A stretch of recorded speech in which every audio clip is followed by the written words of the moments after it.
2022 Volkswagen GTI first test. They still make 'em like they used to.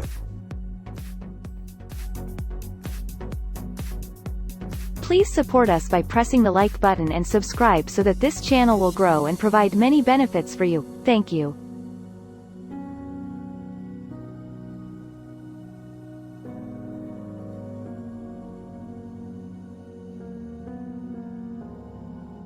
Can a car have a panic attack? No? Okay, good. For a second there, we wanted to throw a weighted car cover over our white 2022 Volkswagen GTI and slip some sort of vehicular benzodiazepine in its gas tank. If it could gain sentience, this shapely little hatch might incessantly blare its horn and idle at 4,000 revolutions per minute out of pure existential angst. Could you blame the poor thing? First and foremost, it's a new gas-powered compact hatch from an automaker that has made it very clear that its future is both electric and filled mostly with SUVs.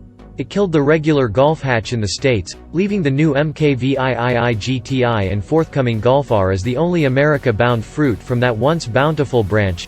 As part of this Golf goodbye, our GTIs will come from Germany, not Mexico, and won't arrive here until late this year. It's enough to make anyone a bit nuts. Though, from behind the wheel of the latest and greatest iteration of the perennial hot hatch gold standard, we might be a bit off with our silly anthropomorphism of the MkVIII, scooting around traffic-clogged city streets, cramming gear into the cargo area, stuffing friends in the back seat, squeezing into tight parking spaces. It's all handled with the familiar chilled-out, cooler-than-you German modernism that makes the Golf, oops, Freudian slip, GTI such a fan favorite. Oh, and it's also a hoot and a half to drive, but we'll get to that in a bit. The circumstance surrounding our first scoop of the MkVIII is a bit of a whirlwind. We'd not yet gotten so much as a physical walkaround of the new GTI before it buzzed to our test track to be put through our data-driven trials. So, consider this our first touch, first sniff, first drive, first test, first everything. Same as it ever was? Hardly. Still, in a way, this is a meeting of old friends. Underneath those fresh, ID3-esque exterior duds lie the augmented bones of the existing MkVIII GTI. VW's rather excellent and wide-ranging MQB platform is still here, so that means if you like how the MkVIII GTI rides and drives, boy you're going to love this. The 2022 GTI is significantly spruced up over the existing car. The McPherson strut front suspension's wishbone bushings, bump stops and springs are revised and tweaked along with the software associated with the optional adjustable dampers. All this is carried by an aluminum subframe that shaves 6.6 pounds over the old setup it was purloined from the prior GTI Club Sport saw scorching hot hatch that was briefly the FWD record holder around the ring. Around back, the multi-link rear suspension is refreshed, 2 more software updates and reworked springs, helper springs, wheel mounts, damper bearings and wishbone bushings keep it all in linea. Note on those aforementioned spring rates. They're 5% stiffer in the front and 15% stiffer in the rear. Elsewhere, the software for the electric-assisted steering has been re-coded for sharper turn-in when you want it and lighter effort when you don't. A new brake master cylinder modulates pressure based on driving style and environment. Softer and more progressive around town in comfort mode and a stiff early bite when you're caning it. Power, and lots of it. Power still comes from the EA 888 2.0-liter turbocharged inline-4, but that is the last thing we'd want changed from the MkVIII GTI. The Volkswagen Group's ubiquitous Turbo 4 has for some of us become the definitive engine that springs to mind when the subject turns to 2.0 T's power as a stout 242 horsepower and 273 pound-feet of torque routed solely to the front wheels, as the GTI gods intended, through either a 6-speed manual or a 7-speed dual-clutch DSG transmission. As in our test car, crucially a limited slip diff as standards. All MkVIII GTIs should fundamentally be created equal on the performance front. VW says all this adds up to a 0 to 60 mph run in 6.3 seconds, but we say VW's been taking pages from Porsche's playbook on purposeful underrating. On our strip, associate road test editor Eric Iapana ran this automatic transmission front driver to a very impressive 5.4 second 0 to 60 time on its way to a 13.9 second quarter mile. 2's greater than beating out a DSG-equipped MkVIII by 0.6 second in both metrics. The GTI software didn't make it easy, though. Iapana had to work around the big torque and tricky transmission tuning in the pursuit of a clean launch. It's got sloppy launch control. He said, "It holds the engine revs super high and then rides the clutch for what seems like eternity, and after all that, it still couldn't manage wheelspin." Heroic handling habits. Over on the figure 8 and skidpad, the GTI continued its boot scootin'.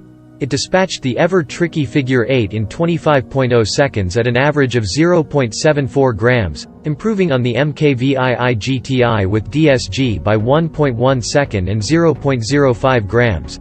The new GTI hustled around the skidpad at a sweet 0.96 grams average, topping its predecessor by a not insubstantial 0.05 grams. This is still notably behind the 24.1 second, 0.81 grams average figure 8 time of the latest Honda Civic Type R, but that's fine.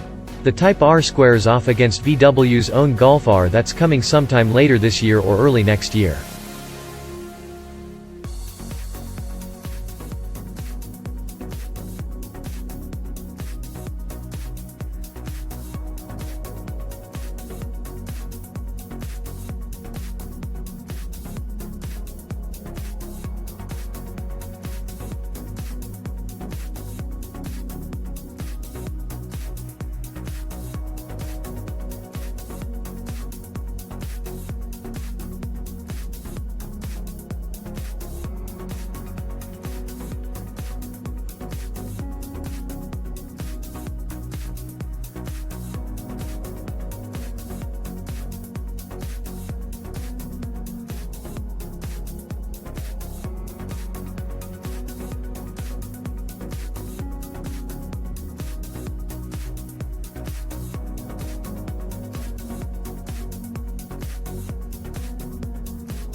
Thanks for watching.